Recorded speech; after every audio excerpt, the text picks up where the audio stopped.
कि अपने बेनूर चरागों को जिया दी जाए, अपने बेनूर चरागों को जिया दी जाए, न कि हम साया की कंदील बुझा दी जाए।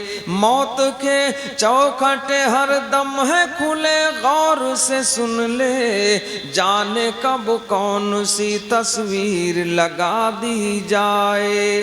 तारुफ का मोहताज नहीं है दोस्तों। इनको दुनियाई अदब में हजरत मौलाना मोहम्मद शिबली बहराइची दामत बरकातुहुम के नाम से जाना और पहचाना जाता है, जिनके खिताब से लोग अब बिल्कुल सुकून के साथ सुनते हैं, जिनकी खिताब से लोग बड़ा पसंद करते हैं, अपनी दुआएं अपनी मोहब्बतों से उन्हें नवाजते हैं और कुछ ना कुछ उनके खिताब से सबक लेकर जाते हैं और अमल करने की कोशिश करते हैं। पूरे दुनिया भर में जिनका खिताब बड़ी मोहब्बतों के साथ सुना जाता है, जिससे मेरी मुराद इस वक्त मैं बड़े अदब के साथ आवाज़ देने जा रहा हूँ हजरत मौलाना मोहम्मद शिबली साहब बहराइची दामत बरकातुहुम कि मैं इन चंद मिसरों से उनका इस्तकबाल करता हूँ कि गुल गया गुलशन गई बुलबुल की सवारी आई, गुल गया गुलशन गई बुलबुल की सवारी आई, आए सामाइन दिल थाम के बैठो, हजरत मोहम्मद शिबली साहब की बारी आई। इस्तकबाल करिए माइक पर हजरत वाला। अल्हम्दुलिल्लाहि नहमदुहु व नस्तईनुहु व नस्तगफिरुहु व नुमिनु बिही व नतवक्कलु अलैहि व नऊज़ु बिल्लाहि मिन शुरूरि अनफुसिना व मिन सय्यिआति अअमालिना। मन यहदिहिल्लाहु फला मुज़िल्ल लहु व मन युज़लिल्हु फला हादिय लहु व नशहदु अल्ला इलाहा इल्लल्लाहु वहदहु ला शरीक लहु व नशहदु अन्ना मुहम्मदन अब्दुहु व रसूलुहु सल्लल्लाहु तआला अलैहि वसल्लम। क़ाल अल्लाहु तबारक व तआला फ़िल क़ुरआनिल मजीद वल फ़ुरक़ानिल हमीद। अऊज़ु बिल्लाहि मिनश शैतानिर रजीम बिस्मिल्लाहिर रहमानिर रहीम।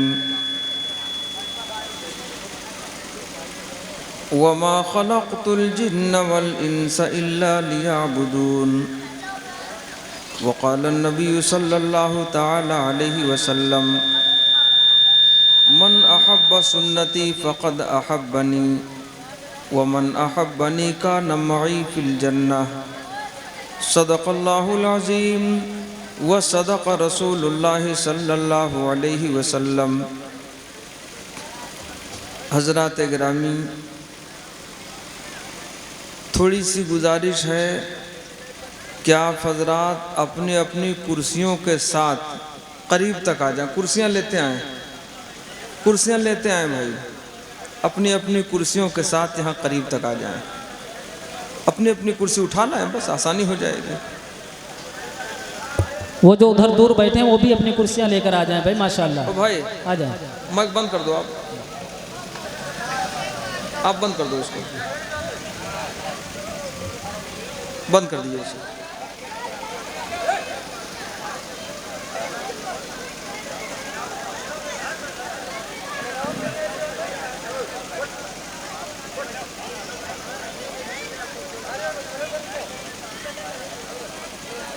बच्चों थोड़ा सा आप इधर हो जाओ, ज़रा बच्चों को थोड़ा इधर कर लीजिए, इस लाइन में बच्चे इधर हो जाएं।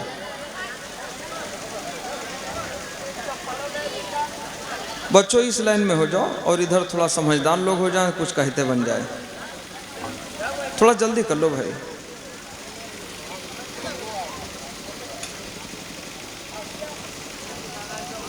क्या लाइट नहीं आ रही क्या? तो जनरेटर बंद करवा देते, ऐसा हो नहीं पाएगा। बहुत करीब रखा है, इसकी आवाज़ बहुत। 10 की रुमाल दीजिए ज़रा, छोटा वाला रुमाल।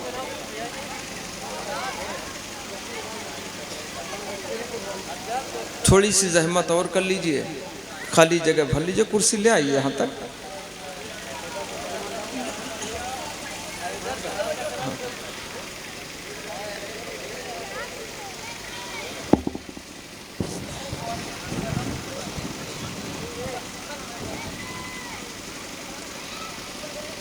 भाई खाली जगह देखकर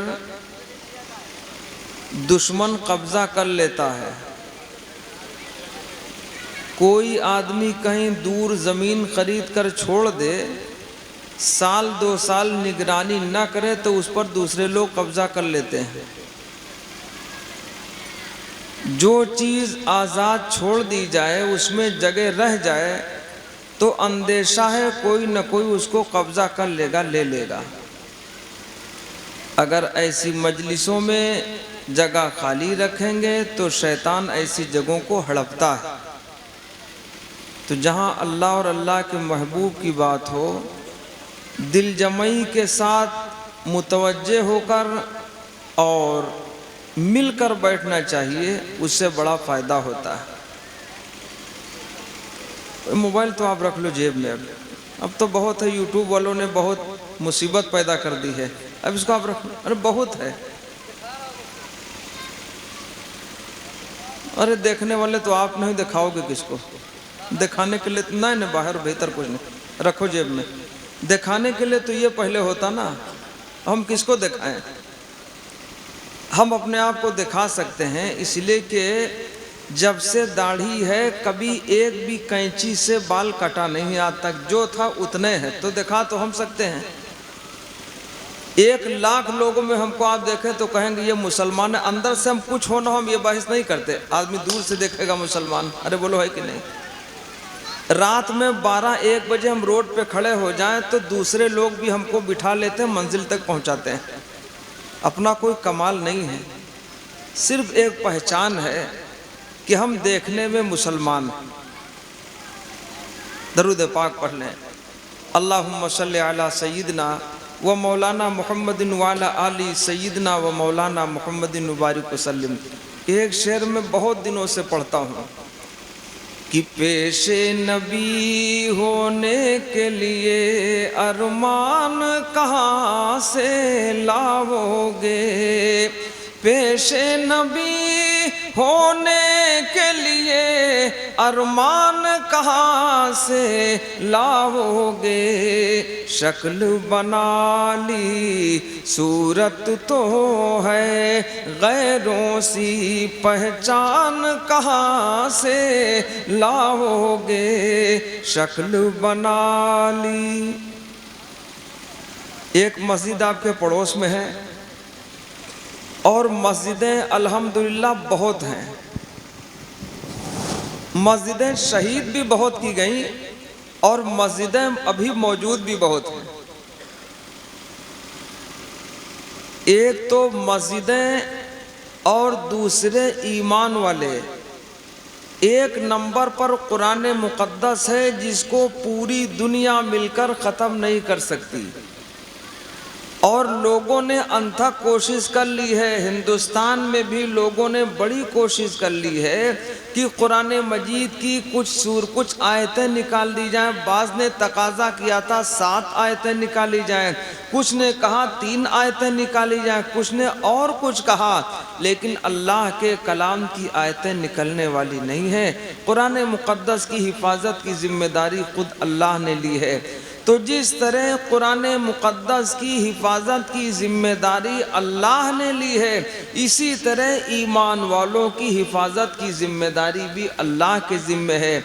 अल्लाह के जो घर हैं, एक घर शहीद होगा 10 बनेंगे, 10 शहीद होंगे तो 100 बनेंगे। इस्लाम की फितरत ही ऐसी है कि इस्लाम की फितरत में कुदरत ने लचक दी है, इस्लाम की फितरत में कुदरत ने लचक दी है। उतना ही ये उभरेगा, उतना ही ये उभरेगा, जितना कि दबाओगे उतना ही ये उभरेगा। तो इस्लाम की एक फितरत है। अरे बोलो भाई। तो मैंने बड़ी मुख्तसर मिसाल दी थी कि एक तो ये मस्जिद है पड़ोस वाली और न जाने कितनी मस्जिदें हैं। भैया बातें ना करो, इसीलिए भैया आपको कुछ ही लोग जानते हैं, हमको कई लाख लोग जानते हैं। मजलिस में बात करने से बात खराब हो जाती है और इतने बड़े हजरत भी आप लोग ने कि ऐसे बगैर समझाए समझ लो। और अगर सही आपसे पूछो जनाजे के दुआ दिया क्या है तो उधारे रहोगे। हम क्या कौन कौन सी चीज़ बता दें। और अगर ये पूछें कितनी चीज़ों से नमाज टूटती है तब भी आप पैदले रहोगे। सब यूट्यूब में जा रहा है इसलिए हम कुछ कहना नहीं चाहते। कितनी चीज़ों से नमाज टूटती है। जब मुसलमान हैं हम तो हमको पता होना चाहिए कि हम अल्लाह की बंदगी और इबादत के लिए ही पैदा किए गए हैं। अगर उसमें भी कुछ ना हो समझ ले ज़िंदगी बेकार है। ज़िंदगी तो एक जानवर भी गुजारता है, ज़िंदगी तो एक मखलूक गुजारती है, ज़िंदगी गुजारने वाले बहुत हैं, ज़िंदगी तो गैर भी गुजारते हैं। हमारी ज़िंदगी हम अल्लाह के महबूब जनाब मुहम्मदुर रसूलुल्लाह सल्लल्लाहु अलैहि वसल्लम के उम्मती हैं और अल्लाह के बंदे हैं। हमारी ज़िंदगी वैसी नहीं होनी चाहिए। अरे बोलो है कि नहीं। जिंदगी गुजारने वाले तो बहुत गुजारते हैं। जिंदगी जितनी सांसें मुकद्दर में वो सांसें पूरी करके आदमी चला जाएगा। तो जिंदगी गुजारने वाले गुजार रहे हैं और दुनिया के लिए जी रहे हैं। हम दुनिया के लिए नहीं हैं। तो मैंने अर्ज किया कि अगर इस पर बात की जाए नमाज कितनी चीज़ों से टूटती है तब भी मामला उधारे रहेगा। ज़्यादा ना कहकर एक बात, सिर्फ इस मौजू की एक बात, अगर कोई बालिग औरत या बालिग आदमी यानी लड़का या लड़की जो जिसकी अक्ल सही है, मजनू नहीं है, पागल नहीं है, दीवाना नहीं है, जो मजनू हो जा अक्ल खो बैठे, उसके ऊपर नमाज भी नहीं है, रोज़ा भी नहीं है, उसके ऊपर शरई अहकामात नहीं है। क्यों नहीं है? अल्लाह ने इरशाद फरमाया ला युकल्लिफुल्लाहु नफ्सन इल्ला वुसाहा। अल्लाह ने आदमी के ऊपर उसकी ताकत से ज़्यादा बोझ नहीं डाला, इस्तिताअत नहीं है। गरीब आदमी पर ज़कात नहीं है, गरीब आदमी पर हज भी नहीं है। तो किन चीज़ों से वज़ू टूटता है, नमाज टूटती है? एक तो ये कि अगर कोई बालिग लड़की या लड़का, और उससे बड़ी उम्र की तो कोई बात नहीं, वो सब उसी में है। शरीयत ने बालिग माना है जिसकी उम्र 15 बरस जाए चांद के हिसाब से, तो वो अंग्रेजी से 14.5 पौने 15 साल के आसपास होगी। जिसकी उम्र इतनी हो जाए शरीयत ने उसे बालिग मान लिया है, उसके ऊपर नमाज भी है, रोज़ा भी है। अगर कोई बालिग लड़का या लड़की नमाज की हालत में हो और उसको हंसी आ जाए और हंसी की आवाज़ निकल जाए तो नमाज भी टूटेगी, वज़ू भी टूटेगा। ये मसला लिखा हुआ है। बालिग आदमी, और शरीयत ने 15 साल की उम्र को बालिग मान लिया है, चाहे लड़की हो या लड़का दोनों को बराबर ही माना है। अगर इतनी उम्र का कोई लड़का या लड़की नमाज में है और उसको हंसी आए, एक तो मुस्कुराहट आए तो नमाज नहीं टूटेगी, एक तो अंदर अंदर चेहरा खिल जाए तो नमाज नहीं टूटेगी। लेकिन अगर हंसी की आवाज़ खिलखिलाती बाहर निकल जाए उससे वज़ू भी टूटेगा और नमाज भी टूटेगी, दोनों चीज़ें जाती रहेंगी। अल्लाह सही मसाइल मालूम कर और उस पर अमल की तौफीक अता फरमाए। बोलो करेंगे इंशाअल्लाह। ज़िंदगी बड़ी मुख्तसर है, ज़िंदगी ज़्यादा है नहीं। मौत ने न जाने चुपके क्या कहा, जिंदगी खामोश होकर रह गई। मौत का फरिश्ता न जाने कौन सा पैगाम आके कान में सुना देता है। आज़ा और जवारे खामोश हो जाते हैं, हाथ हरकत करना बंद कर देते हैं, पैर भी चलना बंद कर देते हैं, आंखें देखना बंद कर देती हैं। वो कौन सा पैगाम मौत सुनाने आती है? इसको किसी शायर ने कहा है कि अपने बेनूर चरागों को ज़िया दी जाए, अपने बेनूर चरागों को ज़िया दी जाए, न कि हम साया की कंदील बुझा दी जाए। मौत के चौखटे हर दम है खुले, गौर से सुन ले, जाने कब कौन सी तस्वीर लगा दी जाए। ये ख़तरा हर वक्त है। अरे बोलो है कि नहीं? आप ये ना समझो कि हमारी उम्र 30 साल की, ख़तरा नहीं है। 20 साल वाला, 30 साल वाला, 40 वाला, 35 वाला, 38 वाला, कोई ख़तरे से खाली नहीं है। मौत तो जवानी, बुढ़ापा, सेहत, मालदारी और बीमारी नहीं देखती। इसीलिए अल्लाह ने इरशाद फरमाया वला तमूतुन्ना इल्ला व अंतुम मुस्लिमून, तुम इस हाल में मरो कि सच्चे पक्के मुसलमान रहो, और हमको पता ही नहीं कि मौत कब आएगी, लिहाजा हर वक्त सच्चा पक्का मुसलमान रहना वाजिब और ज़रूरी है। अब अगर ज़रूरत न हो तो ये यूट्यूब बंद कर दिया जाए तो हम कुछ बातें कर ले, बहुत थोड़ा मजमा है, और मेरे समझ से कोई वैसी बात की जाए तो समझ से बाहर हो जाएगी। कहाँ है इंतज़ामिया? यूट्यूब बंद करवा दें। बंद है? अच्छा बंद, हमको तो नहीं लग रहा है। हाँ इसको बंद करवा लीजिए, क्योंकि यहाँ जो ज़रूरत की बात होगी वो इसमें जाने के लायक होगी नहीं। अच्छा अच्छा, अरे ये बंद वाली बहुत जगह हमने सुना, बाद में सुना तकरीर आई है, तो तब से हम बहुत डरे हुए हैं। चलिए कोई बात नहीं, नहीं ठीक है, अगर बंद हमारे पास तो इतना, हम इतना ही जानते हैं, इससे ज़्यादा नहीं।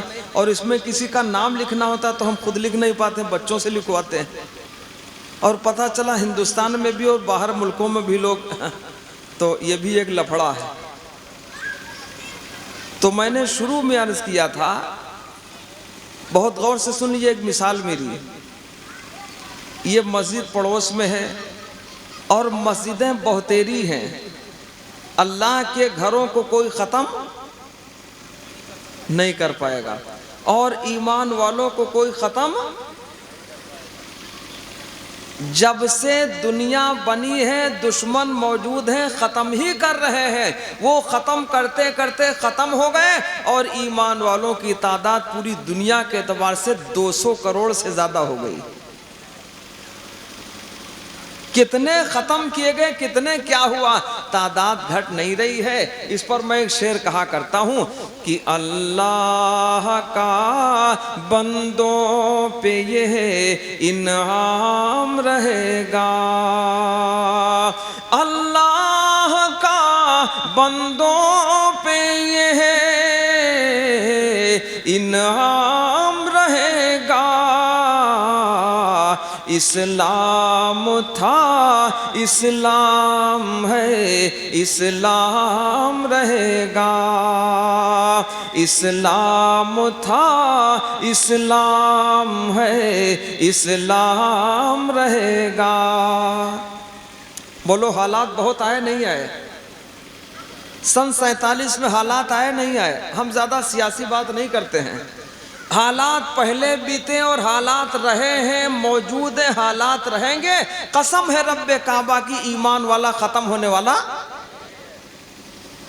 ये पानी के बुलबुले हैं, बारिश हुई, पानी के बुलबुले हो गए, और थोड़ी देर के बाद बुलबुले गायब हो गए, हकीकत अपनी कुछ और है। ईमान वाला ख़त्म नहीं होगा। किसने बता दिया है? लोग डर गए, सहम गए कि ईमान वाले, अरे किसने बताया ख़त्म हो गए? ईमान वाला कहीं ख़त्म होगा?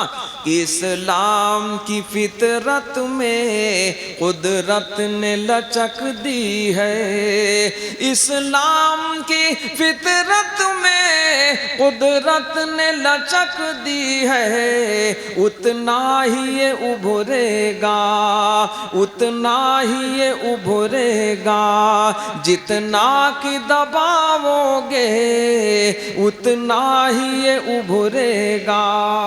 अरे बोलो ख़त्म होने वाला है, इसको भूल जाओ अब, और बिला वजह एहसास कमतरी में मुब्तला ना हो जाए। क्या बता, हम तो बिल्कुल मर चुके। अरे मरा वाला कोई नहीं है, ईमान वाला मरता वरता नहीं है। लोग सोच में बैठे, यार हम तो बहुत बिल्कुल ख़त्म। अरे ख़त्म कहाँ है? जब तक दुनिया में है तब तक शान से अल्लाह की बंदगी करेंगे, महबूब दो जहां की गुलामी करेंगे, और इसी हाल में दुनिया से रुखसत हो जाएंगे, सीधे अल्लाह मेहमान खाने में जन्नत देगा। हम ख़त्म कहाँ से हैं? ख़त्म होने वाले ख़त्म होते हैं, ईमान वाला ख़त्म नहीं होता है। जगह बदल लेता है, मुंतकिल हो जाता है, इस जगह से वहाँ चला गया, इंतकाल कर गया। क्या मतलब? अभी यहाँ रह रहा था, चला गया फतेहपुर रहने लगा, वहाँ रह रहा था, लखनऊ रहने लगा, वहाँ से जाके दिल्ली रहने लगा। वो अपनी जगह बदल गया, मुंतकिल हो गया, यानी इंतकाल कर गया, जगह बदल गया। ईमान वाला मरा कहाँ है? जगह बदल लेता है, यहाँ है तो अल्लाह को याद करता है, इबादत करता है। यहाँ से चला गया तो अल्लाह उसको मेहमान खाना देगा, वो कहाँ से मरता है?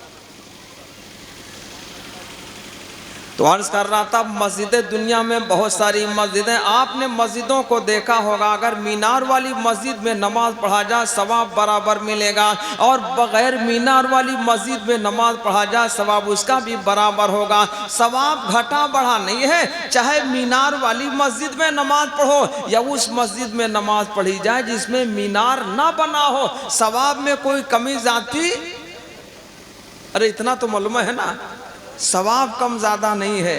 लेकिन एक बात मैं अर्ज करूं कि जिस मस्जिद का मीनार नहीं है, कोई राह गुजरने वाला, उधर से जाने वाला, मुसाफिर निकलने वाला, नमाज का वक्त हो रहा है, उसको बार बार पूछना पड़ेगा, भाई बता दो यहाँ कोई मस्जिद है, हम नमाज पढ़ना चाहते हैं। बोलो परेशानी बढ़ेगी कि नहीं बढ़ेगी?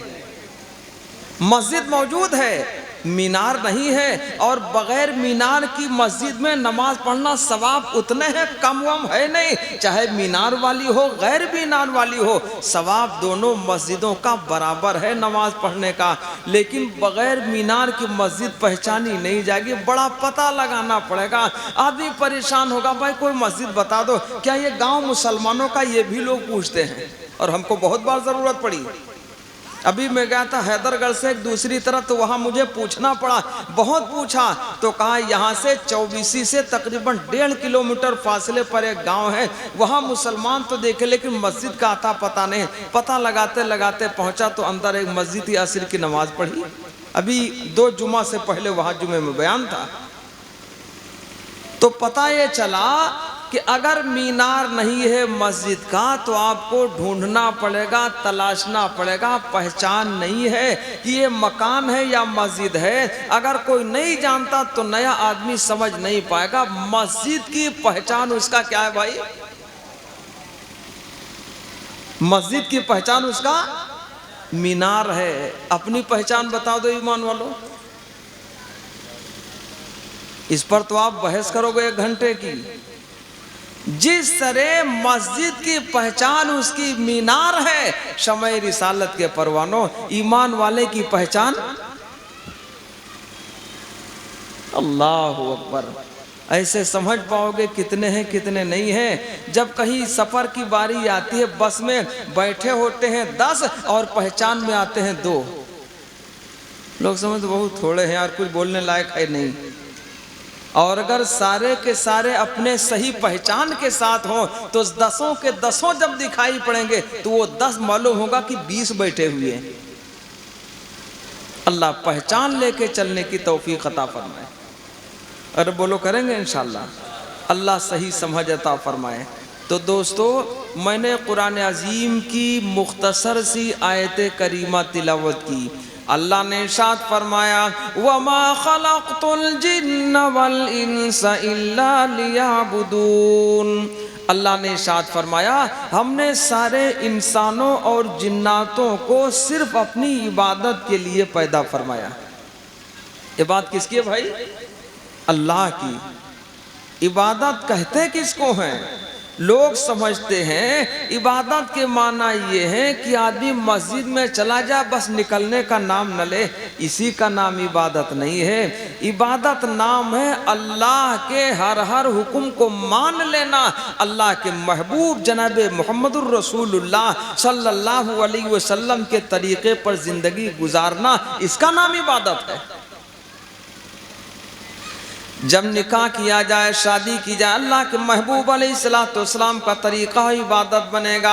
आका ने इरशाद फरमाया, अन्निकाहु मिन सुन्नती वक़ाल फमन रग़िबा अन सुन्नती फलैसा मिन्नी। आका ने फरमाया निकाह मेरा तरीका, मेरी सुन्नत है, जो इसे एराज करेगा, भागेगा, इनकार करेगा, आका फरमाते हो मेरा सच्चा उम्मती नहीं होगा।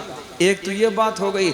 जब ये निकाह इबादत है तो इसका तरीका भी वही होना चाहिए जिस तरीक़े को बताया है अल्लाह के महबूब अलैहिस्सलाम ने। इसमें बड़ा तूल तवील है। जब लोग देखने जाते हैं किसी लड़की को शादी के लिए तो जाने वालों की तादाद बहुत ज़्यादा 10, 12, 15, 18 तक हुआ करती। क्या इसकी ज़रूरत थी? इसकी ज़रूरत नहीं थी। ज़रूरत कितने की थी? बहुत मुख्तसर बात कर रहा हूँ इस मौजू पर, 10-5 मिनट की बस। ज़रूरत बहुत कम लोगों की थी। कितने की ज़रूरत थी? अगर मैं सही बता दूं, मज़ाहिर हक़ जदीद में एक हदीस है, हज़रत मुगीरा रज़ी अल्लाह तआला अन्हु सहाबी रसूल हैं, अल्लाह के नबी का हर हर गुलाम ऐसा है जिसकी इत्तबा की जाए, बात मानी जाए। अल्लाह के महबूब का हर हर सहाबी, हर हर गुलाम। आका ने फरमाया, असहाबी का नुजूम, मेरे सारे सहाबा सितारों की तरह हैं, बिअय्यिहिम इक़्तदैतुम इह्तदैतुम, जिसकी भी बात मान लोगे हिदायत पा जाओगे, कामयाबी को पहुंच जाओगे। हमारे आका ने इरशाद फरमाया। तो एक सहाबी हज़रत मुगीरा रज़ी अल्लाह तआला अन्हु, मज़ाहिर हक़ जदीद में हदीस लिखी हुई है। अर्ज़ किया, अल्लाह के महबूब, मैं अपनी शादी करना चाहता हूँ, निकाह करना चाहता हूँ। आका ने फरमाया, ए मुगीरा, क्या तुमने देखा है उस लड़की को जिससे शादी का इरादा रखते हो? आका ने अर्ज़ किया, अल्लाह के महबूब, मैंने देख तो लिया है। आका ने फरमाया, जब अज़्म मुसम्मम हो, पक्का इरादा हो, जिस लड़की से पक्का इरादा हो कि इसी से करना है, देखता ही फिरता रहे, तो हराम है, जायज़ नहीं है। रिश्तेदारी में कहीं ताल्लुकात में पता चला किसी के घर लड़की है और वाकई मुनासिब है इससे शादी कर ली जाए, और उसने नज़र डाल ली, कितनी नज़र, कहाँ तक? सिर्फ चेहरे पर नज़र डालना जायज़ है, हाथ की हथेली पर नजर डाला है, और टखनों से नीचे पैर के हिस्से पर, इतने पर सिर्फ नजर डालना जायज है। फिर अपने पसंद की बात घर वालों को बता दे। सही तो ये है, हर जवान की पसंद उसकी बहन जानती है, अपने लड़के की पसंद उसकी माँ जानती है। जब सबको पता है तो 18 लोगों को ले जाने की क्या जरूरत थी? अरे बोलो, है कि नहीं? तो नज़र कितने, मेरा जुमला याद रखिएगा।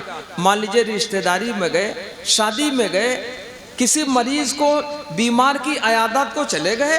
आका फरमाते हैं, जो किसी बीमार को देखने जाएगा, सुबह जाएगा तो सुबह से शाम तक 70,000 फरिश्ते मग़फ़िरत की दुआ करेंगे। आका फरमाते, जो शाम को जाएगा तो शाम से सुबह तक 70,000 फरिश्ते मग़फ़िरत की दुआ करेंगे। तो कभी कभी बीमार को देखने के लिए जाया जाए। और अल्लाह हमारी माँ बहनों को सही समझ अता फरमाए, ये देखने के बजाय डराने जाती। थोड़ी बीमारी हो तो औरतें डरा देते हैं, अरे तुम इतनी बीमार हो, इसके आधी बीमार थी, फलानी 3 दिन में मर गई, तो वो डर जाएगी।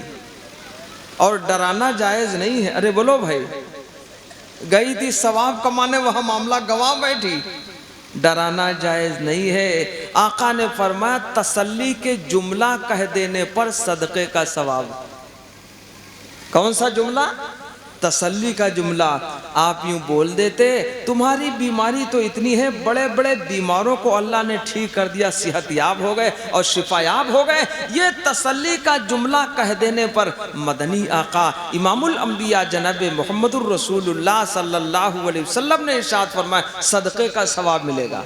डराना जायज़ नहीं। अरे बोलो, है कि नहीं? लखनऊ में एक साहब हैं, अब्दुल कुद्दूस साहब, बहुत अमीर आदमी हैं। खुर्रम नगर चौराहे पे हमारे ताल्लुकात हैं। तो जगरानी वालों ने थोड़ी देर में 72,000 रुपये लिए थे उनसे, अभी 1.5 साल हुआ, पूरे 24 घंटे नहीं लगे, 72,000 रुपये। उनका फ़ोन आया कि मौलाना दुआ कर दो, जगरानी से 700 मीटर दूरी पे मैं रहता हूँ। फ़ोन किया अब्दुल कुद्दूस साहब ने, मौलाना मेरे लिए दुआ कर दो, मामला बिल्कुल आखिरी चल रहा है, उम्र होगी 65 और 70 के दरमियान। मैंने कहा हुआ क्या?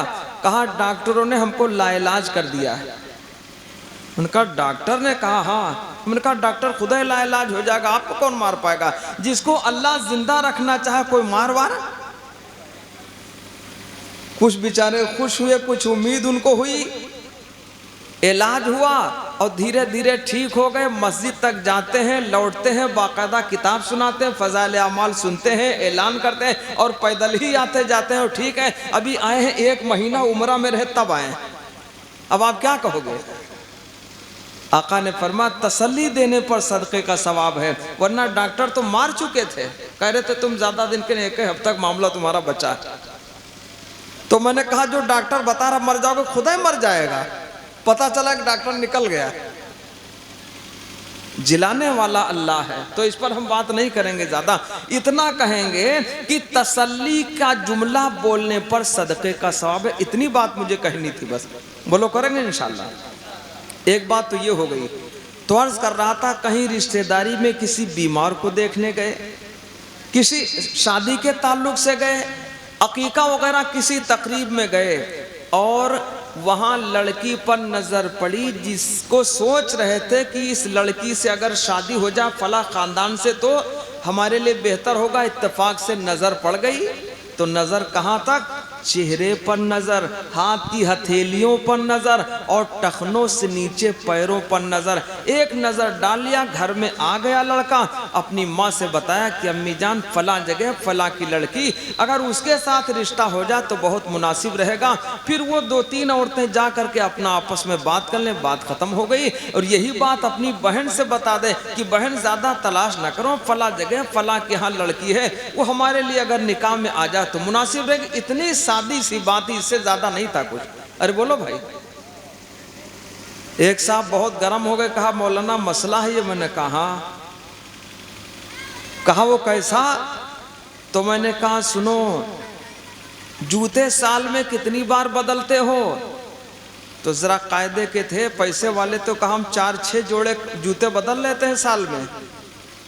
मैंने कहा चप्पलें पहनने वाला 2-4-6 जोड़ साल में बदल लेता, एक नहीं पसंद आई किसी को दे दिया, दूसरी चप्पलें ले आया, दूसरे जूते ले आया। 1000, 1200, 1800 लोग तो 5-5 हज़ार के जूते पहन लेते हैं। मैं तो नहीं पहनता हूँ, 400 से ज़्यादा का लोग पहन लेते हैं। तो जो चप्पलें साल में 2-4 बार बदली जा सकें वो अपनी पसंद की होती है। मेरी बात समझिएगा। जो जूते ना पसंद आए 2-4-10 बार बदल लो, वो भी अपनी पसंद के होते हैं। हद हो गई जो चप्पल मामूली 100 रुपये की कीमत रखे, साल में कई बार बदलो कोई बात नहीं, वो भी अपनी पसंद की होती है। शमए रिसालत के परवानों, बीवी तो पूरी जिंदगी की साथी है, ये दूसरों की पसंद की होती है, नहीं अपनी पसंद की होती है। इसीलिए महबूबे दो जहां इमामुल अंबिया जनाब मोहम्मदुर रसूलुल्लाह सल्लल्लाहु अलैहि वसल्लम ने इजाजत इतनी दी है। बोलो भैया बात समझ में आ रही है? बहुत मुख्तसर और बड़ी साफ बात है, कहीं से इधर उधर नहीं है। इसी को मैं रंग के तकरीर करूं तो 1 घंटे की बात है, लेकिन बहुत मुख्तसर अर्ज कर रहा हूं। इसीलिए मैंने हदीस का हवाला दिया है, मज़ाहिर हक जदीद में ये हदीस लिखी हुई। बोलो सादगी से काम चलाएंगे इंशाअल्लाह। तो जो 18-20 लोग जाते हैं किसी लड़की को देखने के लिए, क्या जरूरत है कि आदमी किसी औरत लड़की को देख सकता? नहीं, गैर महरीम का देखना जायज नहीं है। औरत औरत को देख ले, कोई मसला ही नहीं है, तो लोगों की देखने की क्या जरूरत थी ईमान वालों? एक तो ये बात हो गई। अच्छा, जब लड़की को नजर आ गई, ठीक है, आदमी घर में आया, 2-3 औरतें चली गईं, देख लिया, बात कहने के लिए बात हो गई। अब कितनी बात है?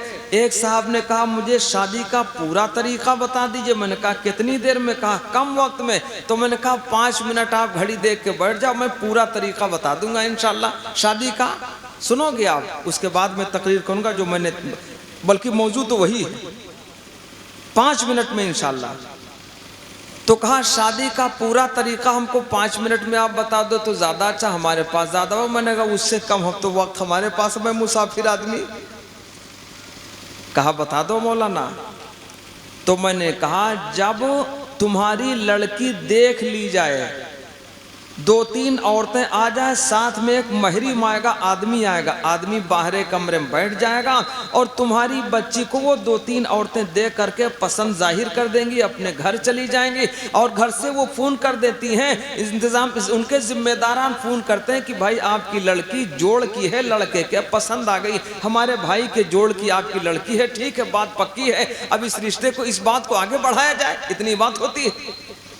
मैंने कहा जब वो फ़ोन करें तो तुम उनसे कह लो भाई तुम टाइम मांग लो, हमें टाइम की कोई ज़रूरत नहीं है। कौन बोले ये? लड़की वाला बोल दे लड़के के जिम्मेदारों से कि आपको जितना वक्त चाहिए बता दो, मुझे वक्त की क्या ज़रूरत है। कहा ये उल्टा नहीं लगता है आपको? मैंने कहा शरीयत की बात तुमने पूछी वो बता रहा हूँ, मैं दुनिया की बात नहीं बता पाऊंगा। शरीयत का तकाजा ये है, जब निकाह पढ़वाया जाता है तो उसमें कहा जाता है 20,000, 30,000, 50,000, लाख रुपया महर, अलावा नान नफका के। नान के माने खाना पीना सब है, और नफका के माने कपड़ा, बीमारी, इजारी, जितने अखराजात सब है, और रहने भर का चाहे एक कमरा हो चाहे मकान हो, ये उस आने वाली बीवी का हक हुआ करता है। तो जब इतनी बात हो गई तो अब जिम्मेदारी किसकी है? मैंने कहा सुनो, आप लड़के वालों को बोल देना कि आप अपनी तैयारी कर लो, मुझे तो तैयारी की ज़रूरत नहीं है। कहा उल्टा नहीं हो जाएगा? मैंने कहा उल्टा नहीं, यही सीधा है। कहा क्या मतलब? मैंने कहा लड़के वाले से बोल दो आप कि वो अगर बेड नहीं है तो उसका इंतज़ाम अपने पैसे से करे। बात कायदे से समझो। अब मसला चाहे कहीं से मंगवा लो, इससे हम बहस नहीं करते, रंगी तकरीर करते नहीं हैं। बेड की ज़रूरत है तो आप अपने पैसे से कीमती लाख 1.5 लाख का बेड बनवा लो। वॉशिंग मशीन नहीं है तो अपने पैसे से खरीद के लाओ, इंतज़ाम कर लो। कूलर नहीं है तो वो कर लो, और अगर ज़्यादा अमीर हो तो एसी लगवा लो। सारा इंतज़ाम जब खुद अपने पैसे से कर लो, जब सब ये हो जाए उसके बाद लड़की वालों को बोल दो कि भाई हमारा इंतज़ाम मुकम्मल है। बोले कौन? ये अब आप बोलो ना, ये कौन बोलेगा? ये लड़का वाला लड़के के जिम्मेदारान बोल दे लड़की के जिम्मेदारों से कि भाई हमारा पूरा इंतजाम हो चुका है, अब हम कब आ जाएं? तो लड़की वाला बोलेगा कि अब हम जो टाइम देते हैं उसमें आ जाओ, लेकिन हमारे जिम्मे इतना ही काम है। सही तो ये है शमई रिसालत के परवानों, सहाबे किराम में से, औलिया अल्लाह में से, बुजुर्गान दीन में से शादियां हुई हैं औरतों की। कितना होता था? 2-2 साल पुराने जोड़े पर निकाह हो जाता था। साल भर का पुराना कपड़ा लड़की पहने बैठी है, निकाह तब भी हो जाएगा। अगर उस जोड़े पर निकाह कर दिया जाए, लड़की को अपने घर ले जाए लड़का वाला, अब वो शौहर अपने घर ले जाए और अपने घर में वो 5,000 का जोड़ा पहना दे, मर्जी उसकी है। लेकिन लड़की वालों के जिम्मे ये नहीं है कि वो कीमती जोड़े लाकर पहनाए, तब आप ला करके आपके जिम्मे था। साल भर का पुराना कपड़ा था, निकाह करवा के अपने घर में ले जाओ, 10,000 का जोड़ा पहना दो। अगर 2 महीने का पुराना कपड़ा था, निकाह तब भी हो जाएगा। और नया जोड़ा पहन के बैठी है, निकाह तब भी हो जाएगा। जेवरात वगैरह अपने घर में ले जाके पहनाओ, जिम्मेदारी तुम्हारी है। मैंने कहा इतना है? तो कहा मौलाना बड़ा मामला सख्त है। मैंने कहा तुमको सख्त नजर, मैंने इतने किया जो कह रहा हूँ इतने मैंने किया है, और हमको कोई दिक्कत आई नहीं है। जिसकी 100 बार गर्ज हो वो सुन्नत के मुताबिक आए, तब रिश्ते की बात होगी। अल्लाह ने लड़कियां साथ दी हैं, जैसा कह रहा हूँ इतना मैंने किया है, बगैर किसी की परवाह किए हुए। और हमारे ताल्लुकात वाले अरबपति लोग हैं, कहा हजरत हमको हुक्म फरमाते। मैंने कहा हुक्म कुछ नहीं, निकाह अल्लाह के हबीब की सुन्नत है, वो मैंने कर दिया मस्जिद में, बात खत्म हो गई। इससे ज्यादा कहा क्या? जब ये हो जाए तो मिनट कुछ एक आध और बचे। मैंने कहा सुनो, जब आपकी लड़की को वो रुखसत कर ले जाए, तारीख लेने नहीं आएगा, आप फ़ोन पे बताओगे कि फला तारीख में 10-12 लोग आ जाना, मस्जिद में निकाह हो जाएगा, मेरी लड़की को ले जाओ। अपने यहाँ वलीमा तुम कायदे से कर लेना, चाहे दूसरे दिन वलीमा कर लो, चाहे तीसरे दिन कर लो, नहीं मौका तो 5 दिन के बाद कर लो, वलीमे की सुन्नत अदा हो जाएगी, सुन्नत मान ली जाएगी। नहीं मौका 6 दिन बाद कर लो, तब भी वलीमे की सुन्नत अदा हो जाएगी, मान ली जाएगी। नहीं अभी मौका, अरे समझ रहे हो? नहीं तो इतनी मुख्तसर बात। तो उसने कहा फिर? तो मैंने कहा उसके बाद ये है कि आपकी लड़की को आपका दामाद खुद लाएगा। कहा? ओ भैया इधर है। आपकी लड़की को आपका दामाद अलावा नान नफका के कहा है ना, तो सारी जिम्मेदारी इसी की है। चौथी नहीं है, कहीं भी शरीयत में चौथी का सबूत नहीं है। अगर आप शरीयत मानोगे तो उसमें कहीं ये नहीं है। चौथी के माने अगर 200 बाराती आए तो 50-60 इधरों से चले जाएंगे, नहीं जाते, नहीं जाते। शरीयत में इसका सबूत कहीं से है नहीं। कितना है? आपने लड़की को रुखसत कर दिया, लड़के के जिम्मे आपकी लड़की को लेके आए, दामाद आपकी लड़की को अपने खर्चे से लेके आए। हजरत रहमतुल्लाह अलैह मुजद्दिद मिल्लत रहमतुल्लाह अलैह ने लिखा है कि हफ्ते में एक बार माँ बाप से मुलाकात कराने के लिए दामाद लाए, यानी लड़की का शौहर लाए, और अगर और बीच में ज़रूरत है तो 5 ही दिन में ले आए, 15 दिन के बाद ज़रूरत है, यानी जब जब लाए ज़रूरत पर। तो दामाद के जिम्मे है आपकी बेटी को आपसे मुलाकात कराने, खुद अपने खर्चे से। लिखा इतना है। अल्लाह सही समझ अता फरमाए। तो अल्लाह ने इरशाद फरमाया, वमा खलक़तुल जिन्ना वल इंसा इल्ला लियअबुदून। अल्लाह ने फरमाया कि हमने तमाम इंसानों और जिन्नातों को अपनी इबादत के लिए पैदा फरमाया। इबादत के माने अल्लाह की बंदगी गुलामी की जाए, और ये सारी चीज़ें तरीक़ा हो सरवर कायनात इमामुल अंबिया जनाब मुहम्मदुर रसूलुल्लाह सल्लल्लाहु अलैहि वसल्लम का। एक मुख्तसर बात मैंने कहा था 5 मिनट में अर्ज करूंगा, ये बात मुकम्मल हो गई। इबादत में सबसे बढ़ा हुआ मकाम नमाज का है, जिसको हम ऐसे सरसरी समझ के छोड़ देते हैं। सबसे ज़्यादा बढ़ा हुआ मकाम किसका है इबादत में? और इबादत की फहरिस्त बड़ी लंबी है। इबादत की फहरिस्त बड़ी लंबी है। एक बात अर्ज कर दूं मिसाल के तौर पर, आका ने फरमाया तलबु कसबल हलाली फरीज़तुम बादल फरीज़ा, यानी हलाल कमाई का कमाना नमाज और रोज़ा जैसी इबादत के बाद, फरमाते हैं हलाल कमाई का कमाना भी इबादत। आप समझ रहे इबादत का पहलू कितना लंबा है। लेकिन सबसे ज़्यादा बुनियादी चीज़ नमाज है। क्या है भाई? नमाज है। पूरी जिंदगी में मालदार पर हज एक मर्तबा फर्ज हुआ करता। कितनी बार? एक बार। जितनी बार करेगा सवाब बढ़ता जाएगा। फर्ज एक ही बार हुआ करता। पूरी जिंदगी में जो आदमी मालदार हो, मन इस्तता इलैहि सबीला, अल्लाह ने फरमाया जिसके पास पैसे हो, इस्तिताअत हो, पूरी जिंदगी में एक बार फर्ज होता है। हज तो एक बार फर्ज हुआ। तो हज का कोई ऐलान 20 मिनट बात और होगी, ख़त्म हो जाएगी। ठीक 12 बजे इंशाल्लाह दुआ हो जाएगी, और उससे पहले 2-4 मिनट। तो पूरी जिंदगी में मालदार पर हज कितनी बार फर्ज है भाई? उमरा एको बार नहीं। हज फर्ज है, उमरा कर लें तो ये नफली चीज़ है, सवाब मिल जाएगा। लेकिन फर्ज हज है एक बार पूरी जिंदगी में, एक तो ये हो। और अगर उमरा कर ले सवाब पाया जाएगा। चाहे कोई 25 उम्रे कर ले, अगर मालदार है तो उसके जिम्मे से हज उतरेगा नहीं, साकित नहीं होगा, हज बाकी रहेगा। हज अलग चीज़ है। एक तो ये बात, उसका ऐलान नहीं होता है। हज का ऐलान नहीं हुआ करता, रोज़ों का ऐलान नहीं हुआ करता, ज़कात का भी ऐलान नहीं हुआ करता। मालदार हो जाए और माल पर साल गुजर जाए, ज़कात निकाल दे, इतनी सी बात है। ऐलान किस बात का होता है ये तो ज़रा पता लगाओ ईमान वालों। जब नमाज की बारी आई तो हर 5 वक्त में ऐलान हुआ करता, अल्लाहु अकबर, अल्लाहु अकबर, अल्लाह सबसे बड़ा, अल्लाह सबसे बड़ा। इसके लिए तो 5 वक्त बाकायदा ऐलान होता है, मुअद्दिन आवाज लगाता है। अगर मोहतम बिशान इबादत न होती तो 5 वक्त ऐलान की जरूरत पड़ती इसकी। तो इसके लिए बाकायदा ऐलान होता है। खुदावंद कुद्दूस नमाजों की पाबंदी की तौफीक अता फरमाए। बड़ी आसानी के साथ लोग नमाजें छोड़ देते हैं। आदत बना लो तो काम बन जाएगा।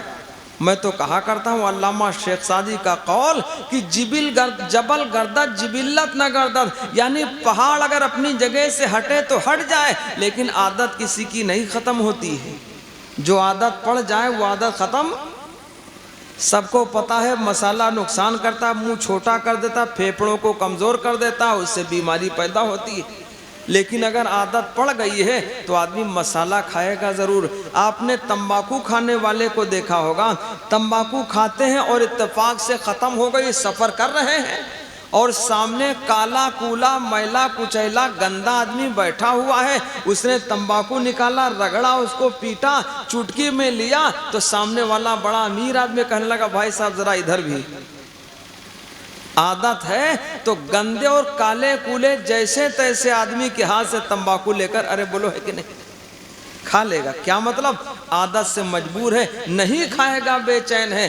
अब इस आदत ने मजबूर किया है गंदे मैले कुचैले आदमी के, जिसने अपनी हथेली पर रगड़ा, चुटकी में पकड़ा है, उसे तंबाकू लेकर खा लेगा। अरे बोलो है कि नहीं, ये आदत है। तो जब तंबाकू वाले की आदत पड़ जाए, मैले कुचैले आदमी की भी परवाह नहीं करता, चुटकी में लेकर खा ही लेता है। बीड़ी की आदत पड़ जाए, नहीं देखेगा कि झूठी वाली है या बगैर पी हुई बीड़ी है, इस्तेमाल कर लेगा, पी लेगा। तो अगर आदत पड़ जाए नमाज की, जो मोहतम बिशान इबादत है, अगर ये आदत पड़ जाए, जी चाहे न चाहे आदमी बगैर नमाज के बेचैन रहेगा, सही रह ही नहीं पाएगा। वरना हमारी यहाँ की कोई नमाज ये है, हकीकत में नमाज तो अल्लाह वाले पढ़ गए। हम नमाज की नियत बांधते हैं, दिल कहीं भागा रहता है, कोई खेत में, कोई मार्केट में, कोई सफ़र में, दिल भागा रहता है। परवरदिगार दिल तो हमारे कब्ज़े में नहीं है, आपने कब्ज़े में आंखें रखा, हम सामने नज़र जमाए हुए हैं, हमारे अख्तियार में रखा कि हम नियत बांध ले, बांध के तेरे सामने परवरदिगार खड़े हैं, पैरों को जमाए हुए हैं। परवरदिगार आज़ा और जवारे को हमारे कब्ज़े में आपने रखा, हम रुकू में गए, सजदा में गए, सजदा से उठे, परवरदिगार ये हमारे अख्तियार में था, हाथों को उठा के नियत बांधी, पढ़ा भी, रुकू भी किया, सजदा भी किया। परवरदिगार दिल तो तेरे कब्जा में है, दिल गायब होगा, उसको हम क्या करें, अल्लाह उसको भी कबूल कर लेगा। अरे बोलो है कि नहीं।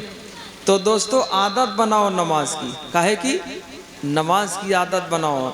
जब ये आदत पड़ जाएगी तो बगैर नमाज के रह नहीं पाओगे, बेचैनी रहेगी। नमाज ऐसी चीज़ है, और नमाज तो महबूब दो जहाँ इमामुल अंबिया जनाब मुहम्मदुर रसूलुल्लाह सल्लल्लाहु अलैहि वसल्लम की आँखों की ठंडक है। हम ईमान वाले होकर और अल्लाह के महबूब की आँखों को तकलीफ पहुँचा दे तो हम किस दर्जे के आदमी, अरे बोलो भाई, किस दर्जे के आदमी। तो तय करो अल्लाह के महबूब जनाब मुहम्मदुर रसूलुल्लाह सल्लल्लाहु अलैहि वसल्लम की आँखों की ठंडक का सामान बनेंगे, राहत पहुँचाएंगे, और अल्लाह की इबादत से चूकेंगे नहीं, अल्लाह की इबादत करेंगे। आदत पड़ जाए बात बनती रहेगी। और अगर कहीं फरिश्ता इस हाल में मिला कि हम सजदे में पड़े हुए हैं, भाई जब मौत आएगी जाहिर सी तो अगर आदमी सजदे की हालत में मिल जाए, अल्लाह को वो बंदा बड़ा अल्लाह को बड़ा महबूब होता है। अल्लाह को बंदा उस वक्त बड़ा पसंद आता है जब अल्लाह अपने बंदे को सजदा में पड़ा हुआ देखे। तो तय करो नमाजों की पाबंदी करेंगे, बोलो करेंगे इंशाल्लाह, सुन्नतों की पाबंदी करेंगे। और मैं अर्ज़ कर रहा था, बड़ी मुख्तसर ज़िंदगी है, ज़िंदगी बड़ी मुख्तसर है, सुबह होती है शाम होती है, ज़िंदगी यूं ही तमाम होती है। बड़ी मुख्तसर ज़िंदगी, पता नहीं चला 20 साल की उम्र हो गई, पता नहीं चला आदमी 30 का हो गया, पता नहीं चला 40 का हो गया, पता ही नहीं चला 60 की उम्र हो गई। ऐसी बेबरकती है ज़िंदगी में, उम्र ख़त्म होती चली जा रही है और हम गफलत में, इंतज़ार में कि अभी मौका मिलेगा, मौका क्या इसके बाद मिलेगा, नहीं मौका नहीं मिलेगा। शैतान हमें इधर उधर बहला रहा है और नफ्स हमें धोखा में डाल रहा है। कोई बात नहीं, अभी तो वक्त है, और धीरे धीरे होते होते उम्र बढ़ते बढ़ते अपनी हद को पहुंच गई और कुछ कर न पाए। तो दोस्तों अल्लाह ने ज़िंदगी बड़ी कीमती दी है, इस ज़िंदगी को सही काम में लगाया जाए, अल्लाह के हबीब जनाब मुहम्मदुर रसूलुल्लाह सल्लल्लाहु अलैहि वसल्लम की सुन्नतों के मुताबिक गुजारी जाए और अल्लाह के हुक्मों की पाबंदी की जाए। इस हाल में गए तो अल्लाह के हम मुजरिम नहीं माने जाएंगे, अल्लाह हमको इनाम देगा। ये चंद बातें थी, मैंने गोशगुजार की हैं। और सर्दी की रात है, काफ़ी लोग जा भी चुके और बहुत गिने चुने चंद हजरात तशरीफ रखते हैं। खैर अमल के लिए एक ही आदमी तैयार हो जाए जब भी समझ लीजिए पूरी कामयाबी की बात है, ये कामयाबी की ज़मानत है। ये चंद बातें मैंने गुजार की हैं। दरूद पाक पढ़ लें, नाते पाक के चंद अशार समात फरमा लें, उसके बाद दुआ हो जाएगी। दरूद पाक पढ़ें। अल्लाहुम्मा सल्ली अला सय्यिदना व मौलाना मुहम्मदिन व अला आली सय्यिदना व मौलाना मुहम्मदिन व बारिक वसल्लिम। उनकी यादों ने मेरा क़ल्ब मुनव्वर रखा, उनकी यादों ने मेरा क़ल्ब मुनव्वर रखा। जानो दिल नाम मोहम्मद ने मुअत्तर रखा, जानो दिल नाम मोहम्मद ने मुअत्तर रखा। करके खुद फाका जो भूखों को खिलाता ही रहा, करके खुद फाका जो भूखों को खिलाता ही रहा। भूख तड़पाए तो खुद पेट पे पत्थर रखा, भूख तड़पाए तो खुद पेट पे पत्थर रखा। जिसके कदमों पे निछावर हुए शाहों के महल, उस शहंशाह ने अपने लिए छप्पर रखा। और नर्म गद्दों पे सुलाते थे नबी औरों को, नर्म गद्दों पे सुलाते थे नबी औरों को। हाँ मगर अपने लिए टाट का बिस्तर रखा, हाँ मगर अपने लिए टाट का बिस्तर रखा। हश्र के रोज पिलाएंगे नबी अपनों को, उनके हाथों में ही अल्लाह ने कौसर रखा, उनके हाथों में ही अल्लाह ने कौसर रखा। खुदावंद कुद्दूस हम तमाम लोगों के बैठने को कबूल फरमाए और बेहद अमल की तौफीक अता फरमाए। व आखिरु दावाना अनिल हम्दुलिल्लाहि रब्बिल आलमीन। अल्लाहुम्मा सल्लि अला सय्यिदना व मौलाना मुहम्मदिन व अला आलि सय्यिदना व मौलाना मुहम्मदिन व बारिक वसल्लिम। रब्बना ज़लमना अनफुसना व इल्लम तग़फिर लना व तरहमना लनकूनन्ना मिनल खासिरीन। रब्बना ला तुज़िग़ क़ुलूबना बअद इज़ हदैतना व हब लना मिन लदुनका रहमा इन्नका अंतल वहाब। या हय्यु या क़य्यूम बिरहमतिका नस्तगीस रब्बिग़फिर वरहम व अंत खैरुर राहिमीन। ला इलाहा इल्ला अंता सुब्हानका इन्नी कुन्तु मिनज़ ज़ालिमीन। इहदिनस सिरातल मुस्तक़ीम इय्याका नअबुदु व इय्याका नस्तईन। करीम मौला हम तमाम लोगों की हाज़िरी को कबूल फरमाइयो। करीम मौला हमें जो बीमार हैं उन्हें सेहत कामिला आजला अता फरमाइयो। करीम मौला जो कर्ज़दार हो गए गैब से अदायगी की शक्लें पैदा फरमाइयो। करीम मौला जो गलत मुक़द्दमात में फंस गए उन्हें रिहाई नसीब फरमाइयो।